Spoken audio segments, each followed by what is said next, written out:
Should the YIMBY movement remain a big tent with narrow goals, focused almost laser-like on clearing barriers to new housing and new development?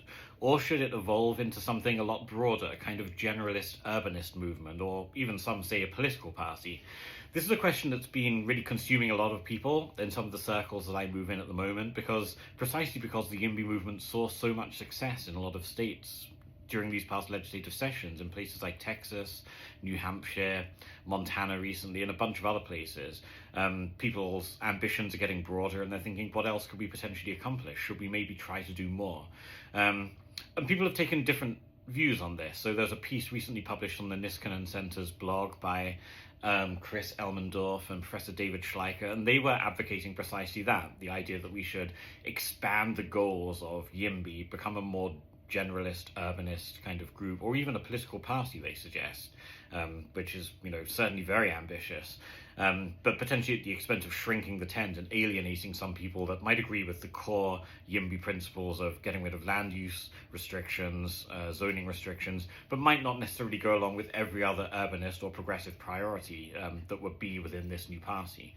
I took a view opposing that, actually. So on my new legislative law Substack on the Ledge, I recently wrote saying, at least at the state level, no, we need to keep the tent as broad as possible. And that was based on our experience in Texas, right, where, we had a very broad tent. It's not every day where you get groups as diverse as Habitat for Humanity and Texas Appleseed and various architects groups, Americans for Prosperity from the right, and then kind of libertarian public interest law firms like the Institute for Justice, where I work, all agreeing on something. But that was what happened in Texas, and that was why we were able to pass such an ambitious suite of reforms. So I was making the case for the tent staying big.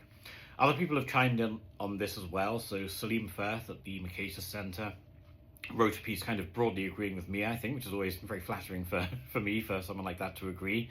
Matt Iglesias also chimed in on his Substack, Slow Boring, where he kind of tried to have it both ways a little bit, saying, there are advantages to, diversifying the ecosystem with something maybe akin to a new political party, or at least a broader movement, but the fact that single issue movements are still very important and can be the most effective. So that was interesting. And then various other people, Brian Hanlon, I think, who was one of the founders of California YIMBY, also took my side.